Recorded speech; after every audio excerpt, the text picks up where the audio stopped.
जम्मू कश्मीर के ऊपरी और जंगली इलाकों में आपको बता दें कि किश्तवाड़ जिले के सोनार गांव में सुरक्षा बल आतंकियों के खिलाफ चलाए जा रहे व्यापक तलाशी अभियान का तीसरा दिन जारी है। इस दौरान सुरक्षा बलों और आतंकियों के बीच मुठभेड़ और सर्च ऑपरेशन दोनों जारी हैं। इस अभियान की शुरुआत 19 जनवरी 2026 को रविवार को हुई थी। बता रहे हैं जब सेना और पुलिस को सशस्त्र आतंकियों के इलाके में छिपे होने की जानकारी मिली थी। इसके बाद व्हाइट नॉट कॉप्स, सीआरपीएफ और जम्मू कश्मीर पुलिस की संयुक्त टीमों ने ऑपरेशन यहां पर चलाया। बता रहे हैं कि तलाशी अभियान के दौरान सुरक्षा बलों को एक खोजी टीम को जंगल में 2 से 3 आतंकियों के छुपे होने का अंदेशा हुआ था। आतंकियों ने अचानक से ग्रेनेड फेंके और गोलियां चला दी, जिससे दोनों पक्षों के बीच तीव्र मुठभेड़ और गोलीबारी हुई। सुरक्षा बलों ने इसका जबरदस्त जवाब दिया। स्थानीय अधिकारी ये बताते हैं कि आतंकियों को घेरने और तुरंत रेस्क्यू करने के लिए घेराबंदी शुरू कर दी गई। खोजी कुत्तों और उन्नत निगरानी उपकरणों की मदद से तलाशी की गई थी। इस मुठभेड़ में भारतीय सेना के विशेष बलों के हवलदार गजेंद्र सिंह, जो पैराट्रूपर थे, गंभीर रूप से घायल हुए। बाद में अस्पताल में उनको भर्ती भी कराया गया था, लेकिन वो बलिदानी हो गए। सुरक्षा बलों के कुल 8 जवान घायल हुए थे, जिसमें से कई को गंभीर चोट लगी थी, जिनको एयरलिफ्ट के माध्यम से अस्पताल में भर्ती भी कराया गया था। तो फिलहाल तस्वीरें हम जो हैं वो साफ तौर पर आपको दिखा रहे हैं। ऑपरेशन लगातार अब भी जारी है और आपको ये भी बताते चले हैं कि कई सारे आतंकियों के छिपे होने की जो जानकारी है वो अब साफ तौर पर मिली है, जिसके बाद इलाके को पूरी तरीके से सुरक्षा बलों ने घेर लिया है। तो किश्तवाड़ में आतंकियों के खिलाफ तलाशी अभियान लगातार चल रहा है। तस्वीरें आप साफ तौर पर देख सकते हैं। सुरक्षा बलों और आतंकियों के बीच मुठभेड़ भी हुई है। पैराट्रूपर गजेंद्र सिंह घायल हुए थे, लेकिन बाद में वो बलिदानी हुए। कई सारे जवानों के बारे में जानकारी मिली जो गंभीर रूप से घायल हुए, जिनको एयरलिफ्ट के माध्यम से अस्पताल में एडमिट कराया गया है। ग्रेनेड जैसे ही बदमाशों जो आतंकवादियों ने फेंके थे, उसके बाद घायलों को काफी बुरी तरीके से जख्मी हुए थे। संवाददाता जम्मू से रोहिल हमारे साथ जुड़ चुके अपडेट देने के लिए। रोहिल, जिस तरीके से लगातार सर्चिंग चल रही है, दूसरी तरफ मुठभेड़ जारी है, क्या अधिक अपडेट आपके पास है अभी? देखिए, लगातार छात्रों इलाके में आज तीसरा रोज अभी तक भारतीय सेना के जवान जो है वो वीर गति को प्राप्त है, जबकि 7 अन्य जवान जो है वो घायल हो चुके हैं।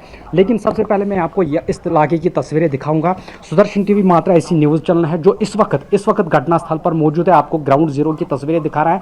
सबसे पहले आप ये तस्वीरें देखिए, यहाँ पर जम्मू कश्मीर पुलिस के जवान जो है यहाँ पर नजर आ रहे हैं, जो लगातार यहाँ से किसी को भी आगे जाने की अनुमति नहीं दे रहे हैं। आप देख सकते हैं जम्मू कश्मीर पुलिस के जवान लगातार यहाँ पर मौजूद है। तो वही दूसरी तस्वीर में आपको इस इलाके की दिखाना चाहूंगा। ये वो जंगल वाला इलाका है जहां पर सुदर्शन टीवी आपको इस वक्त एक्सक्लूसिव विजुअल्स दिखा रहा है। यही वो जंगल है जहां पर इस वक्त इस ऑपरेशन को चलाया जा रहा है। लेकिन एक बार फिर से यहां पर बताना चाहूंगा कि सुदर्शन न्यूज मात्र ऐसी न्यूज चैनल है जो इस वक्त घटनास्थल पर ग्राउंड जीरो पर मौजूद है। ये घना जंगल वाला इलाका है। इस जंगल को पूरे चारों ओर से सुरक्षा बल के जवानों ने घेर रखा है।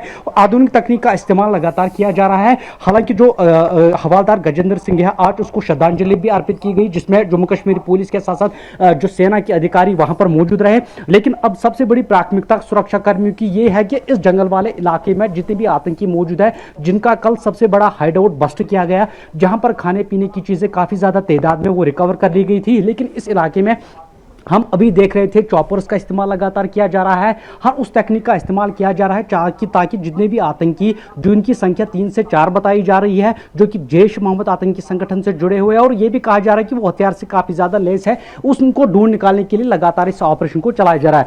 ये इलाके की ओर, उस घटनास्थल की ओर रास्ता जाता है। इस रास्ते पर सुरक्षा बल के जवानों की तरफ से बैरिकेडिंग की गई है। एक बार फिर से वो तस्वीरें मैं आपको दिखाऊंगा। बैरिकेडिंग यहाँ पर लगातार की गई है और किसी को भी यहाँ इस इलाके की ओर जाने की अनुमति नहीं दी जा रही है। दूसरी जानब से पुलिस के लगातार एडवाइजरी उन लोगों को दी जा रही है जो इस इलाके में रहने वाले लोग हैं। उनसे कहा गया है कि फिलहाल वो इस जंगल की ओर ना जाए, क्योंकि इस जंगल में इस वक्त कॉम्बिंग ऑपरेशन लगातार चलाया जा रहा है। दूसरी जानब से उनको यह भी कहा जा रहा है कि अगर उनको किसी संदिग्ध की मूवमेंट मिलती है तो उनको उसके बारे में पुलिस को जल्द से जल्द इन्फॉर्म करें। लेकिन इस वक्त इस ऑपरेशन को बड़े आधुनिक तकनीक के साथ चलाया जा रहा है। लेकिन मीडिया को भी यहाँ पर रोक दिया गया है। सुरक्षा बल की बैरिकेडिंग यहाँ पर रखी गई है। है, मीडिया को रोका गया है, आगे जाने की अनुमति किसी भी व्यक्ति को नहीं दी जा रही है। लेकिन सबसे बड़ी प्राथमिकता यह है सुरक्षा कर्मियों की कि आने वाले समय में बिना किसी कोलैटरल डैमेज के इस ऑपरेशन को जल्द से जल्द अंजाम दिया जाए और सभी आतंकियों का आने वाले समय में खात्मा किया जाए। लेकिन आज तीसरा रोज है और तीसरे रोज भी बड़े पैमाने पर ऑपरेशन चलाया जा रहा है। जी बिल्कुल रोहिल, क्योंकि जिस तरीके से आप साफ तौर पर बता रहे हैं कि अभी ऑपरेशन जारी है, कुल मिला के कितने आतंकियों के छिपे होने की आशंका है और वो कौन कौन से अति संवेदनशील इलाके हैं जहां पर अभी भी सर्चिंग है? सबसे पहले जम्मू कश्मीर पुलिस के पास ये इनपुट आया था कि 3 से लेकर 4 आतंकी जो विदेशी हो सकते हैं, ये भी कहा जा रहा है कि उनके पास काफ़ी मकदार में हथियार और गोला बारूद मौजूद है। उनकी जानकारी सबसे पहले यहाँ पर मिली थी, उसके आधार पर इस ऑपरेशन को शुरू किया गया इस सिंहपुरा छातू कश्तवाड़ के इलाके में। और ये भी जानकारी मिल रहा है कि जो 3 से 4 आतंकी है वो इस इलाके में काफ़ी लंबे समय से सक्रिय है और उनकी मूवमेंट लगातार सुरक्षा कर्मियों को मिल रही थी।